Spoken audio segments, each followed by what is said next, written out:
अभिजीत, ये गगन अब तक आया कैसे नहीं? पहले तो ऐसे कभी नहीं हुआ। पता नहीं सर, फोन करके उसने बोला था कि बहुत अर्जेंट काम है, अभी आके मिलो।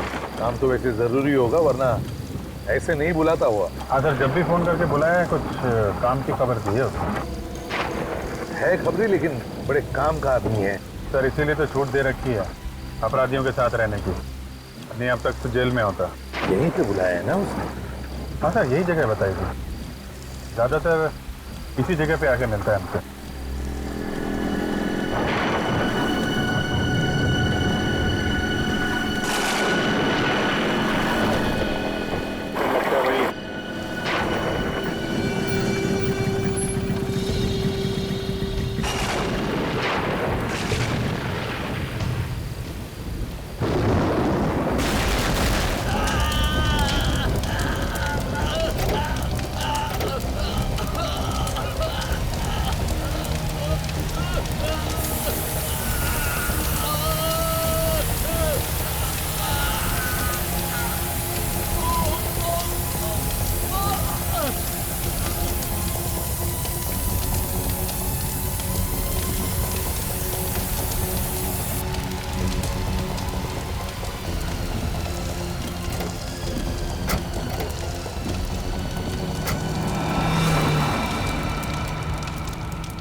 हाँ डॉक्टर साहब। आई एम सॉरी सर, मैं उसे बचा नहीं पाया।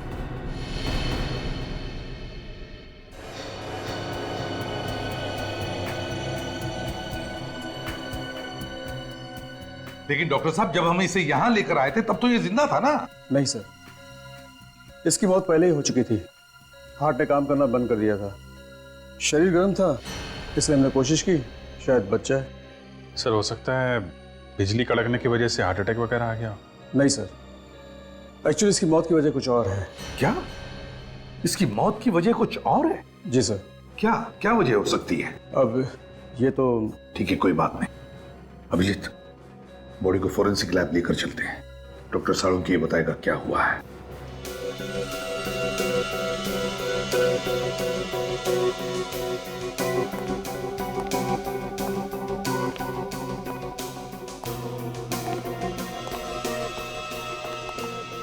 सर, अगर आसमान से बिजली इसके ऊपर गिरती तो इसके सिर्फ हाथ और पैर ही क्यों जलते? इसका तो पूरा का पूरा शरीर जल जाना चाहिए था ना। बिल्कुल तारिक, बड़े बड़े पेड़, बड़ी बड़ी बिल्डिंगें जल जाती हैं। इस आदमी का तो नामो निशान मिट जाना चाहिए था। साळुंखे, बिजली हमारी आंखों के सामने सामने गिरी, इस पर जलकर ये बेचारा बेहोश हो गया था। नहीं बॉस, अगर आसमान से गिरी हुई बिजली का करंट इसे लगता तो आप लोग इसकी लाश लेकर के नहीं आते, इसकी राख लेकर के आते। ऐश। मगर साळुंखे, बिजली का झटका तो लगा है इसे। हाँ, करंट तो लगा है। ये कौन सी वाली बिजली है सर? ये किसकी आवाज? सर मैं बोला। इनकी तारीख? सर सॉरी सर, मुझे पहले बता देना चाहिए था। ये निखिल है, इंस्पेक्टर निखिल, सीआईडी में नया है। ओ, नया इंस्पेक्टर है। तो ये लैब में पहले ही दिन इसके चेहरे पर मुस्कुराहट क्यों, और वो भी एसीपी प्रद्युमन के सामने? तुम्हें मालूम है एसीपी प्रद्युमन के सामने अगर हंसना हो तो दीवार की तरफ मुंह करके सिर्फ 2 सेकंड के लिए हंस सकते हो, सिर्फ। अरे सीख जाएगा सर, उनके साथ सीख जाएगा। क्या भाई, तुम्हें मालूम नहीं था? नहीं सर, सॉरी सर। क्या सॉरी सर, साळुंखे साहब के सामने हमारी नाक कटा दिया। सर मैं तो बस एक बच्चे, जब 2 सीनियर बात कर रहे हो ना तो बीच में अपनी चोंच नहीं डालनी चाहिए। अरे बच्चा है सर, माफ कर दो। जल्दी से माफी मांग लेना, वरना साळुंखे साहब ये केस छोड़ के भाग जाएंगे। मैं जब जब यहाँ पे आता हूँ मुंह को ताला लगा के आता हूँ। ओह अच्छा, तुम कब से सुधर गए फ्रेडी?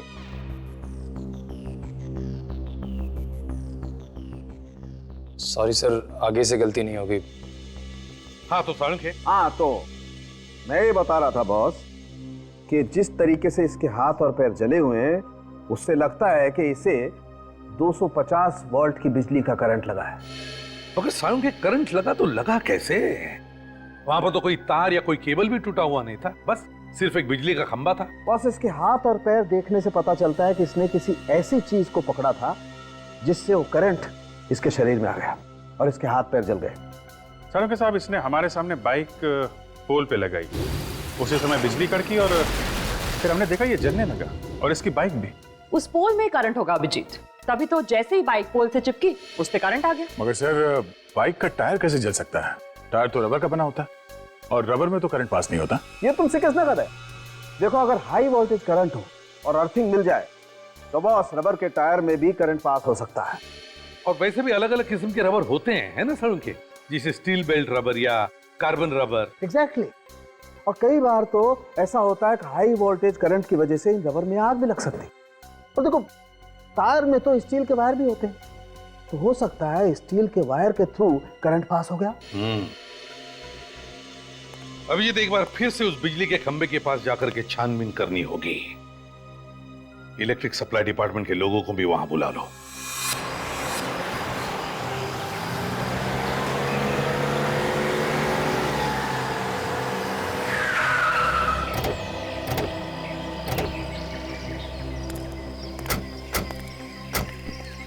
आ जाओ जल्दी, चेक करो खंबे को। सर, पोल में करंट आ रहा है। जरा बाइक चेक करो। सर, बाइक में भी करंट आ रहा है। पर गगन ने जैसे ही बाइक पोल पे लगाई होगी, करंट बाइक पे आ गया और उसके बाद जगन को करंट लग गया। जरा ये जंक्शन बॉक्स खोल कर देखो।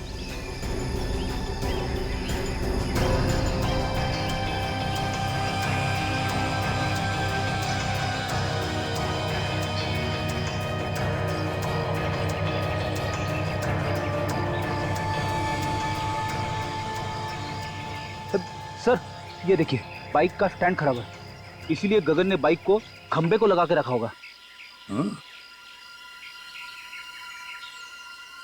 सर, ये देखिए, ये वायर कटे हुए हैं और पोल से जुड़े हुए हैं सर। इसका मतलब है कि जानबूझ के काटा है, और ये खून है सर। खूनी जानता था कि ये गगन हम लोगों से हमेशा यहीं आके मिलता है। अभिजीत, खूनी ये भी जानता था कि गगन की बाइक का स्टैंड खराब है, और फिर गगन इसी खंबे पे आके अपनी बाइक लगाता था जब वो हमें मिलने आता था। हो सकता है सर, शायद खूनी अच्छी तरीके से जानता हो गगन को।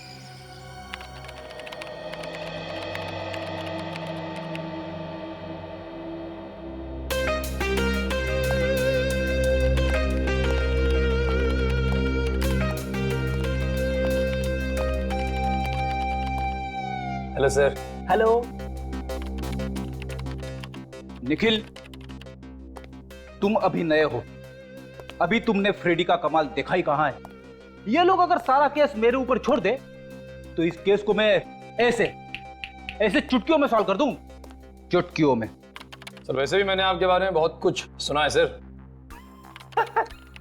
अच्छा, फिर तो तुमने ये भी सुना होगा कि दया सर को दरवाजा तोड़ना मैंने ही सिखाया है।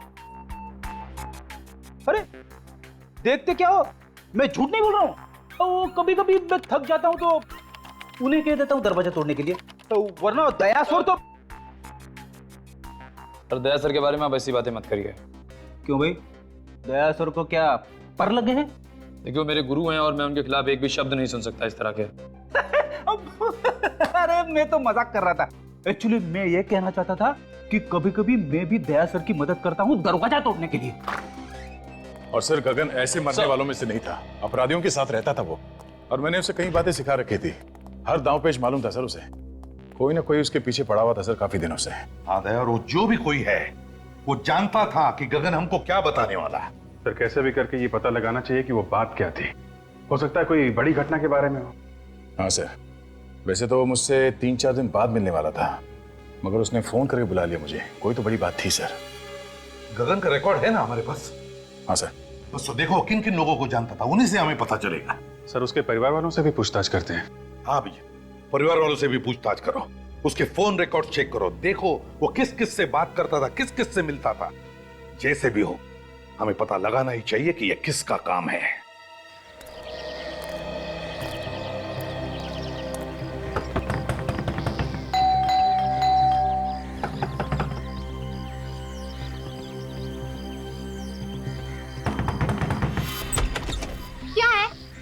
पे चींटियां हैं क्या?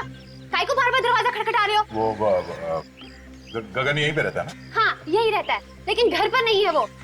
खाली पीली नींद खराब कर देते हैं। कितनी बार समझाया उसे कि कस्टमर घर पे मत बुलाया कर, मत बुलाया कर। देखिए, हम लोग कस्टमर नहीं है, हम लोग सीआईडी से। सीआईडी? साहब आइए ना, आइए साहब।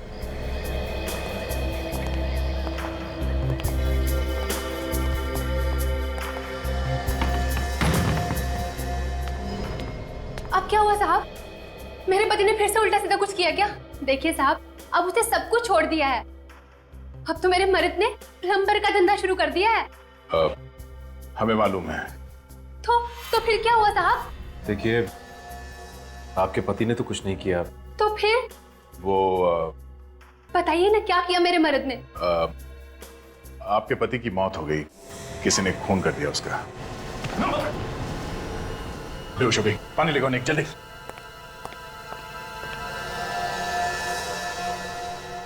सदमा बर्दाश्त नहीं कर पाई बेचारी।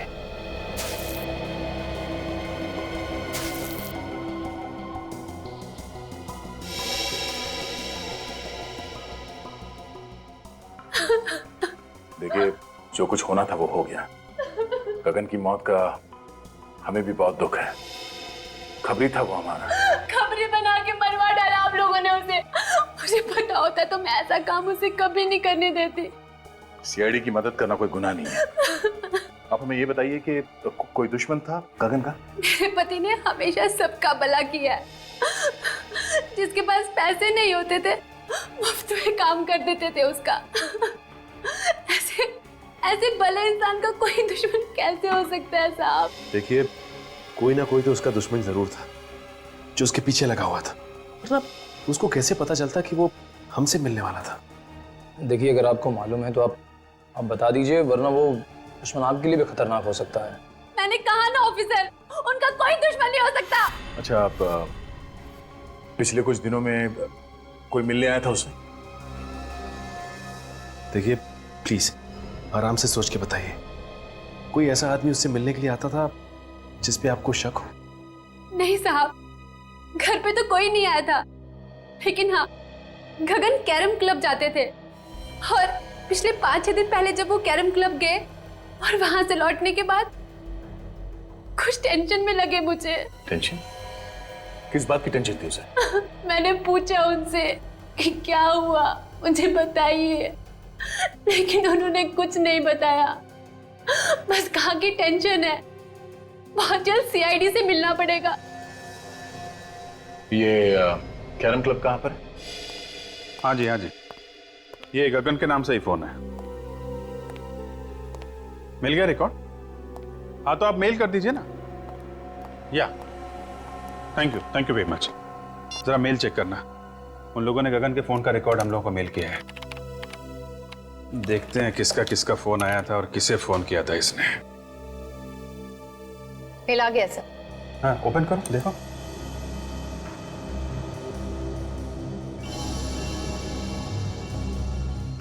ये नंबर तो, ये देखा, कई बार फोन आया इस नंबर से। हाँ सर, 20 बार आया है। 20 बार? हाँ दया, क्या खबर? क्या बोला गगन की बीवी ने? अच्छा, 6 दिन पहले कैरम क्लब से आया तो टेंशन में था। ओके, हाँ, फोन रिकॉर्ड चेक कर लेता हूं। नहीं, वो मंगा लिया मैंने। या ओके ओके। 6 दिन पहले ऐसे फोन आया था, उसके बाद से काफी टेंशन में था। 6 दिन पहले किसका फोन आया था?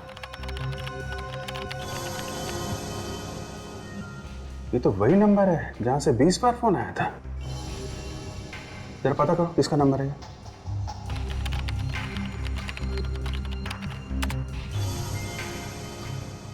सर, ये एसटी पुलिस स्टेशन का नंबर है। क्या? एसटी पुलिस स्टेशन का?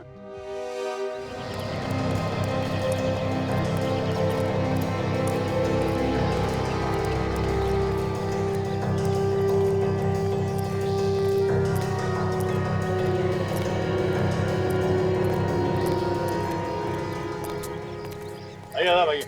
अरे रामू, बैठा था आप लोगों को। हम लोग यहाँ खेलने के लिए नहीं आए, एक खिलाड़ी के बारे में कुछ जानकारी लेनी है। किस खिलाड़ी के बारे में पूछना है सर? गगन के बारे में। गगन भाई, हाँ वो आता तो है लेकिन आज नहीं आया है। कोई काम हो तो बताइए, आएगा तो मैं बोल दूंगा उसको। वो अब कभी नहीं आएगा यहाँ। कैसी बातें कर रहे हो साहब? कौन है आप लोग? हम लोग सीआईडी से। सीआईडी? हाँ, गगन का किसी ने खून कर दिया। गगन भाई का खून कर दिया किसी ने? यहाँ उसके दोस्त कौन कौन है? डैनी और काका। इस वक्त कहाँ मिलेंगे दोनों? मिलेंगे कहाँ साहब? यहीं है। आइए सर। डैनी, काका, सीआईडी वाले आए हैं आपसे मिलने। सीआईडी हमसे मिलने क्यों आई है? हाँ, हमने क्या किया? हमें गगन के बारे में कुछ जानकारी चाहिए थी। सर, से जो पूछ रहे हैं साहब, उसी से पूछो ना। जा गगन को उसके घर से बुला के ला। किसी को कहीं जाने की जरूरत नहीं है। जो कुछ पूछा जाए उसका साफ साफ जवाब दो, बस। अच्छा ये बताओ कि तुम दोनों गगन के अच्छे दोस्त हो ना? जी हाँ। गगन अभी कहाँ है मालूम है? नहीं सर। देखो, कल रात किसी ने गगन का खून कर दिया। खून? गगन का? किसने किया सर? 6 दिन पहले गगन तुम लोगों के साथ यहाँ पे आया था। 6 दिन पहले? हाँ, 6 दिन पहले वो हम लोगों के साथ यहाँ पे आया, लेकिन हम लोगों के साथ यहाँ से गया नहीं था। तो फिर किसके साथ गया? अपने किसी और दोस्त से मिलने के लिए बोल रहा था वो। ये तुम दोनों के अलावा उसका नया दोस्त कौन आ गया? साहब, तो हम लोगों के अलावा कौन सा नया दोस्त है हमें तो नहीं मालूम, पर हाँ, हम लोगों के चले जाने के बाद वो काफी देर तक यहीं बैठा था। उसके बाद सर उससे कौन मिला, क्या हुआ, कुछ नहीं पता सर। अच्छा ये बताओ कि तुमने यहाँ पे गगन से मिलते हुए किसी को देखा क्या? आप मिलते हुए नहीं देखा मैंने भी, काफी देर तक बैठा रहा यहाँ पर। अच्छा, उसका यहाँ पे किसी के साथ झगड़ा था? हाँ सर, था। जीतू और गगन में आपस में नहीं बनती थी, 36 का आंकड़ा था साहब। जीतू कौन है? सर, हमने उसका नाम तो सुना है सर, लेकिन हम जानते नहीं कि कौन है वो। मैं जानता हूँ सर जीतू को, कई बार मेरे सामने झगड़ा हुआ है उन दोनों का। जीतू ने धमकी भी दी थी जान से मारने की गगन को। सर कहीं जीतू ने तो नहीं? ये जीतू कहाँ रहता है, जरा उसका एड्रेस है ना? सर बोरीवली में कहीं रहता है। सर आप लोग यहाँ क्या हो सर? गगन नाम के आदमी को जानते हो? गगन? हाँ, ये उसकी फोटो है। नहीं सर, इस आदमी को मैंने पहले कभी नहीं देखा। इस गगन को यहाँ से, इस पुलिस स्टेशन से कई बार फोन किए गए हैं। यहाँ से? हाँ। आप में से किसी ने गगन नाम के किसी आदमी को फोन किया था? नहीं सर। गगन के फोन रिकॉर्ड में यहाँ का फोन नंबर है, फोन तो यहीं से किया गया है। पता नहीं सर। सर याद कीजिए, कोई बाहर का आदमी हो सकता है, यहाँ तो बहुत लोग आते जाते हैं। जी नहीं सर, बाहर का कोई भी आदमी फोन को हाथ नहीं लगा सकता। फिर तो कोई यहीं का आदमी है जो खूनी के साथ मिला हुआ है। अगर तुम में से किसी ने गगन को कॉल किया है या उसके बारे में कुछ भी जानते हो तो मुझे बता दो, अभी भी वक्त है। नहीं सर, हमने नहीं किया। नहीं सर, मैंने फोन नहीं किया। तुम जा सकते हो। सर ये तीनों नहीं बढ़ते हैं, मुझे उन्हीं पर शक था। कोई बात नहीं, अगर कुछ पता चले तो हमें बता देना। Okay sir. तो बिना फोन किए तो नंबर आएगा नहीं, और ये लोग कह रहे हैं फोन नहीं किया। अभिजीत, फोन यहीं से किया गया है, अब किसने और कैसे वही देखना है।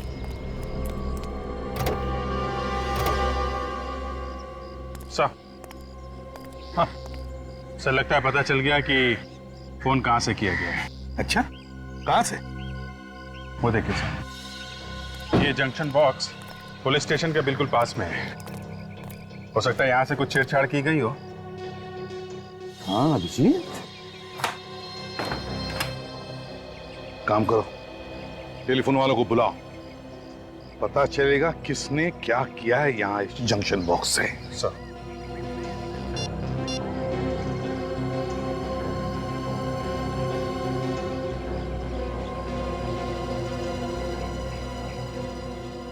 इस एरिया के सारी टेलीफोन लाइंस इसी जंक्शन बॉक्स में जुड़ी हुई हैं। हाँ सर। तो जरा पुलिस स्टेशन की लाइन चेक करो। देखो किसने कुछ छेड़छाड़ किया है क्या?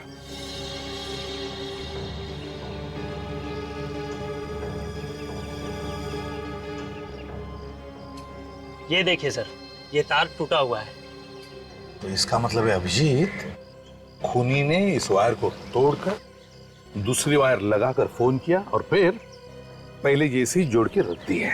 मगर सर इतनी सारी लाइंस जा रही है यहाँ से, तो फिर खूनी को कैसे पता चला होगा कि कौन सी लाइन पुलिस स्टेशन की है? हो सकता है टेलीफोन डिपार्टमेंट का कोई आदमी मिला हो उससे। नहीं सर, आप हमारे ऊपर ऐसा इल्जाम नहीं लगा सकते। तो फिर ये कैसे हुआ? ध्यान कैसे नहीं गया तुम्हारा? ताला टूटा हुआ है, वायर कटी हुई है। सर हम लोग महीने में एक बार चेक करने के लिए यहाँ पे आते हैं। पिछले महीने आए थे तो सब कुछ ठीक था सर। तुम लोगों के अलावा कोई और आता है ये चेक करने के लिए? नहीं सर, ये एरिया हम दोनों ही देखते हैं। अभिजीत, एक बात समझ में नहीं आ रही है, खूनी ने यहीं से फोन क्यों किया? शहर में इतने सारे पीसीओज है, जंक्शन बॉक्सेस है, यहीं से क्यों? सर हो सकता है खूनी इसी एरिया का हो, आसपास का रहने वाला। इस एरिया में तो जीतू भी रहता है जो गगन को जानता है। कहीं उसी ने तो फोन नहीं किया? काजल, ये जीतू गगन को सिर्फ जानता नहीं है, बल्कि उसने उसे जान से मारने की धमकी भी दी है। जान से मारने की। जीतू से मिलना पड़ेगा अभिजीत।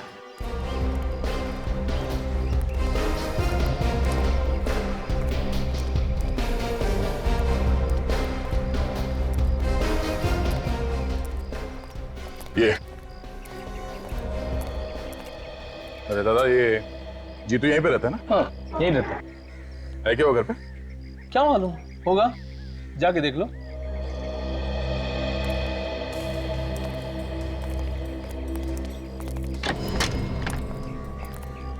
जीतू। हाँ क्या हुआ? बस तुझसे मिलने चले आए। आप लोग हैं कौन? तेरे दूर के रिश्तेदार हैं, तुझे साथ ले जाने आए हैं। अरे भाई साफ साफ बताओ, कौन हो तुम लोग? सीआईडी। सीआईडी? हाँ। गगन का खून क्यों किया तुमने? क्या गगन का खून हो गया? अब ये एक्टिंग वैक्टिंग खत्म हो गई हो तो आगे बढ़े। हाँ, क्यों मारा गगन को? सर मैं गगन को क्यों मारूंगा?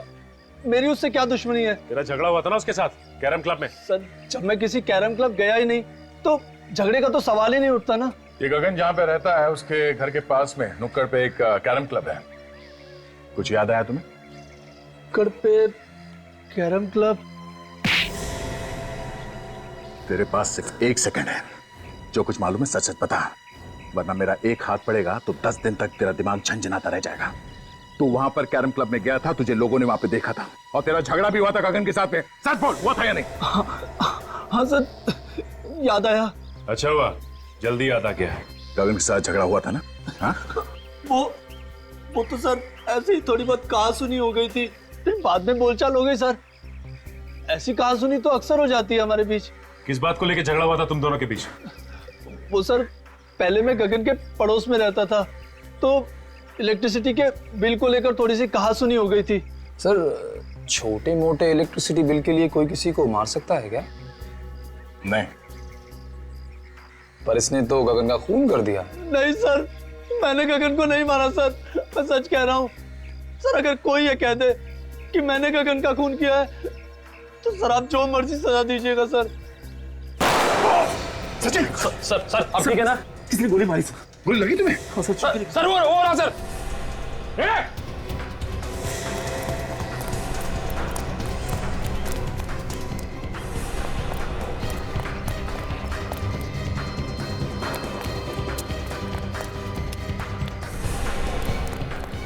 निखिल तुम यहां से जाओ।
पलटो इसे।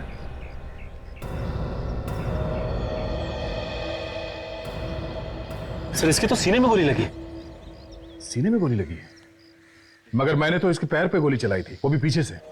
इसके सीने में गोली कैसे लगी?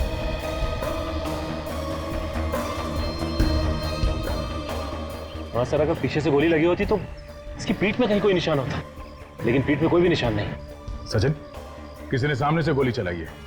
देखो आसपास कोई छुप के बैठा है क्या? जल्दी।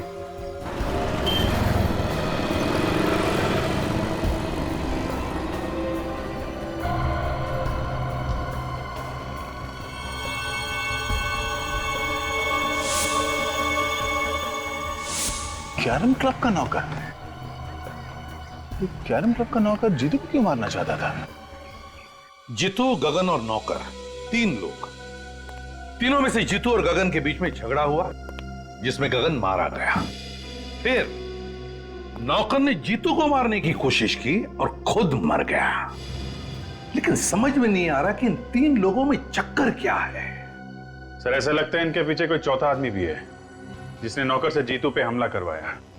मगर नौकर फेल हो गया तो पकड़े जाने के डर से उसने नौकर को भी मार दिया। मगर सर, उसे पता कैसे चला कि हम लोग जीतू के घर जाने वाले हैं?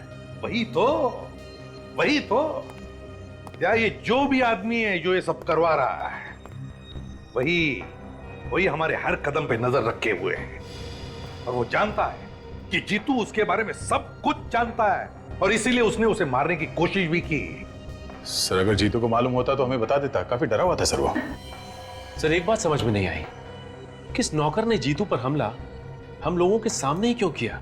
हमारे वहां पहुंचने से पहले और वहां से निकलने के बाद भी तो कर सकता था। ये भी तो हो सकता है कि उस नौकर को तुम लोगों को मारने के लिए भेजा होगा। सर अगर हम लोगों को मारने के लिए भेजा था तो दोबारा हमला करने से पहले 10 बार सोचेगा, लेकिन अगर जीतू को मारने के लिए भेजा था तो दोबारा हमला कर सकता है। सर गगन को खूनी ने फोन किया था पुलिस स्टेशन के जंक्शन बॉक्स से, ताकि शक जीतू पे जाए। एक काम करो, ये नौकर जहां पर नौकरी करता था उस कैरम क्लब के मालिक को जाकर के मिलो और जरा प्यार से पूछो उससे, पता लगाओ कौन कौन मिलने आता था उस नौकर को। Yes sir.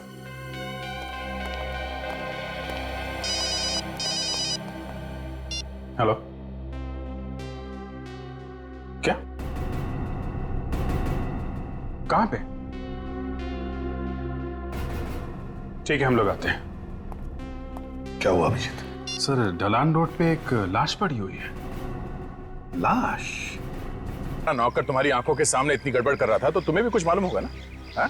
मिला हुआ है नौकर के साथ में? तू भी धंधे की कसम साहब, वाकई मुझे उसकी करतूतों के बारे में कुछ नहीं मालूम था। जब तुम्हारा नौकर यहाँ पे 24 घंटे पड़े रहता था तो मालूम कैसे नहीं? नहीं साहब, 24 घंटे तो नहीं रहता था, कभी कभी बाहर घूमने फिरने भी तो जाता था। उससे मिलने के लिए कौन कौन आता था यहाँ पे? साहब मिलने तो बहुत से लोग आते थे, लेकिन ज्यादातर गुंडे टाइप के लोग होते थे। ओह, तो गलत कामों में पड़ा हुआ था, इसीलिए उसका खून हो गया। कल कोई आया था उससे मिलने के लिए यहाँ पे? सब मिलने तो कोई नहीं आया था। हाँ, एक फोन जरूर आया था साहब, मैंने उसे बात करते हुए सुना था। क्या बात कर रहा था वो फोन पे? साहब वो किसी मुर्दा घर के बारे में बात कर रहा था। मुर्दा घर के बारे में बात कर रहा था? एक कैरम क्लब में काम करने वाला आदमी मुर्दा घर के बारे में क्यों बात करेगा? और क्या सुना तुमने? साहब सुना तो मैंने कुछ नहीं। उसके बाद वो फौरन मेरे पास आया और कहने लगा कि उसके किसी रिश्तेदार का एक्सीडेंट हो गया, उसे अभी का अभी जाना है। कितने बजे थे उस वक्त? साहब करीब दोपहर के 2 बजे की। दोपहर के 2 बजे?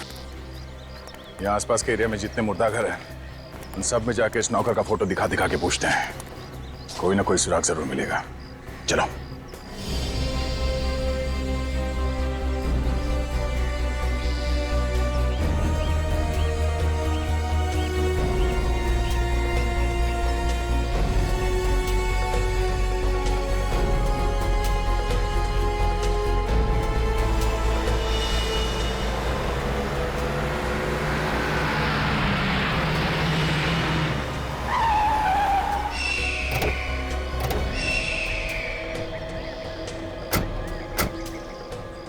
जिसे फोन किया है वो भाग गया है।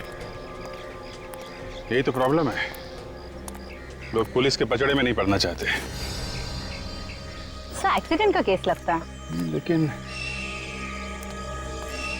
इस सड़क इतनी दूर है काजल, और यहाँ आसपास टायर का कोई निशान भी नहीं दिख रहा है। लगता तो नहीं है एक्सीडेंट है। तो सर ये लाश यहाँ लाकर डाली गई है? हो सकता है। बॉडी को अच्छी तरीके से चेक करते हैं, देखते हैं मौत की वजह क्या है।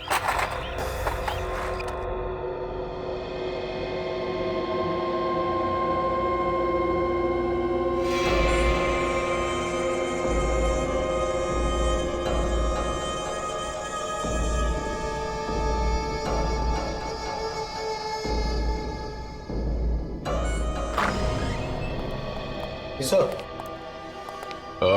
तुम यहाँ के इंचार्ज हो? जी मैं यहाँ की देखभाल करता हूँ। पर आप लोग? हम लोग सीआईडी से। आप लोगों को भी पता चल गया उस लाश के बारे में? लाश के बारे में? हाँ, आप उसी लाश के बारे में पूछताछ करने आए ना जो चोरी हो गई? चोरी हो गई थी? हाँ, चोरी हो गई थी, उसी के बारे में। साहब मेरा विश्वास करो साहब, मुझे पता नहीं साहब वो अचानक लाश कैसे गायब हो गई। लोग झूठ बोल रहे हैं साहब कि लाश मैंने चुराई है। मैं लाश क्यों चुराऊंगा साहब? तो फिर किसने चुराई लाश? मुझे पता नहीं साहब। पता नहीं मतलब? इस जगह की देखभाल तुम ही करते हो ना, तो तुम्हें कैसे नहीं पता? सर कोई इसको बेहोश करके लाश को चुरा कर ले गया। मुझे ये इस फोटो को देखे, यही आदमी था क्या वो? साहब मुझे किसी ने सिर पे पीछे से मारा साहब, मैं उसका चेहरा नहीं देख पाया साहब। कितने बजे हुआ ये सब? यही कल 2:30 बजे के करीब साहब। सर ये काम पक्का रामू ने किया? हाँ सर। सर ये कैरम क्लब का मालिक बता रहा था कि रामू वहां से 2 बजे निकला और ये जगह वहां से 20-25 मिनट की दूरी पे है। पर रामू ये लाश चुराएगा क्यों? करेगा क्या वो इस लाश का? वैसे वो लाश थी किसकी? सभी एक एक्सीडेंटल केस था तो इसकी शिनाख्त नहीं हो पाई थी। लाश की फोटो तो खींची होगी? हाँ साहब, फोटो है हमारे रिकॉर्ड में। ठीक है, फोटो लेके आओ। जी।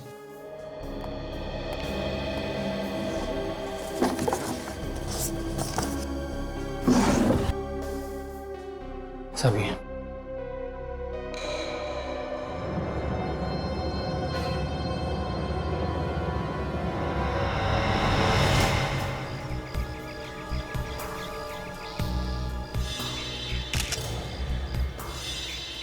तो ये एक्सीडेंट का ही केस, लेकिन ये एक्सीडेंट यहाँ नहीं हुआ है काजल। ये कैसे पता चला सर? एक तो ये लाश काफी दिन पुरानी है, दूसरा अगर एक्सीडेंट यहाँ पे हुआ होता तो यहाँ जमीन पे भी आसपास खून पड़ा होता, लेकिन जमीन पे कहीं भी खून नहीं है। खून सिर्फ इस बॉडी के ऊपर है और इसके चेहरे पे, और कहीं भी खून नहीं। ये क्या है?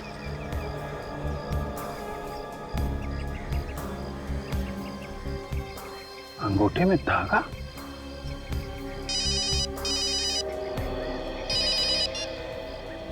हाँ सचिन बोलो। क्या मुर्दा घर से लाश चोरी हो गई? हाँ हाँ, एक मिनट जरा ये लाश का हुलिया बताना। हाँ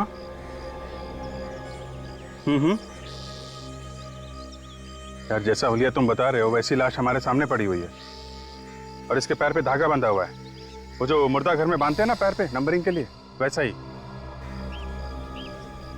हाँ, एक्सीडेंट की लाश है। ओह, ऐसा लगता है ये किसी की चाल है। लाश यहाँ पे लाके डाल दी और हम लोगों को फोन करके बुला लिया।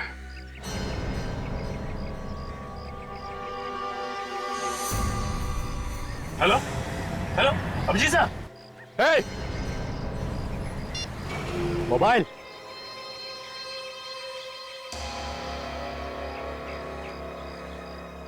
तुमने ठीक पहचाना ऑफिसर, ये हम लोगों की चाल थी जो काम कर गई। मगर मैंने इससे पहले कभी नहीं सोचा था कि सीआईडी वाले इतने बेवकूफ होंगे जो इतनी आसानी से चाल में फंस जाएंगे।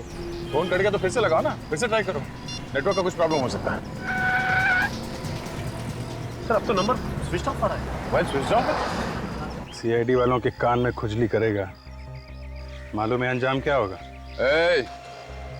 अंजाम अंजाम छोड़, और तू ज्यादा से ज्यादा करेगा क्या? गुदगुदी करेगा? चल कर लेना। मजा आता है। जब कीदड़ की मौत आती है तो वो शहर की तरफ भागता है। तुम लोगों ने अपनी मौत को दावत दे दी है। सर काजल का फोन भी बंद आ रहा है। क्या? दोनों का फोन एक साथ बंद है। ये कुछ और ही चक्कर लगता है। अभिजीत सर भी कह रहे थे कि इन सब के पीछे कोई चाल है। सर कहीं अभिजीत सर और काजल की जान खतरे में तो नहीं है? निखिल, सीआईडी ऑफिसर्स की जान हमेशा ही खतरे में होती है। हिलना नहीं ऑफिसर, वरना गोली चल जाएगी। दे ना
अभी भी वक्त है। चुपचाप अपने आप को हमारे हवाले कर दो। बंद करो ये सब नाटक, समझे? तेरे मरने का टाइम आ गया, लेकिन तेरा भाषण देना अभी तक बंद नहीं हुआ ना। ऊपर जब ऊपर जाएगा ना तू, तो वहां तुझे बहुत सारे चोर लुटेरे मिलेंगे। उन्हें ही बैठकर सुनाते रहना अपनी ये कहानियां। हमें मारना क्यों चाहते हो? क्योंकि जब तुम दोनों को तड़प तड़प कर मरता हुआ देखूंगा, तुम्हारे अंदर जो बदले की आग है ना, वो शांत होगी। बदला?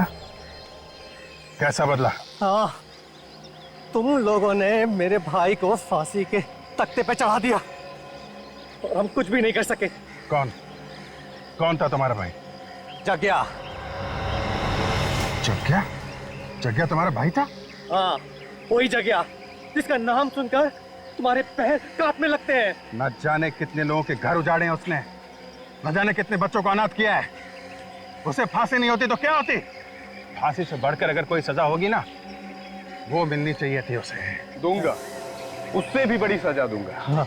ये जब चील कौए तुम दोनों को नोच नोच कर खाएंगे ना, तुम दोनों को ऐसी मौत मारूंगा कि आने वाले कई साल तक सीआईडी वाले इस बात को चाह कर भी भूल नहीं पाएंगे। इस गड्ढे में पड़े चिल्लाते रहना और अपनी मौत को आते देखते रहना। हिम्मत से काम ना कर। सीआईडी ऑफिसर की जिंदगी में कदम कदम पे मौत है। मौत से क्या घबराना। हम लोग जब सुबह घर से निकलते हैं तो मालूम थोड़ी होता है कि घर वापस लौटेंगे कि नहीं। हिम्मत से काम ना। काट रस्सी।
सर, ये दोनों जग्या के भाई हैं। पूरी सीआईडी टीम से बदला लेना चाहते थे। सीआईडी वालों से बदला? कभी सपने में भी मत सोचना, समझे? हम जेल में बैठकर बदला लेना अपने भाई की मौत का। तुम दोनों को तो फांसी होगी, फांसी।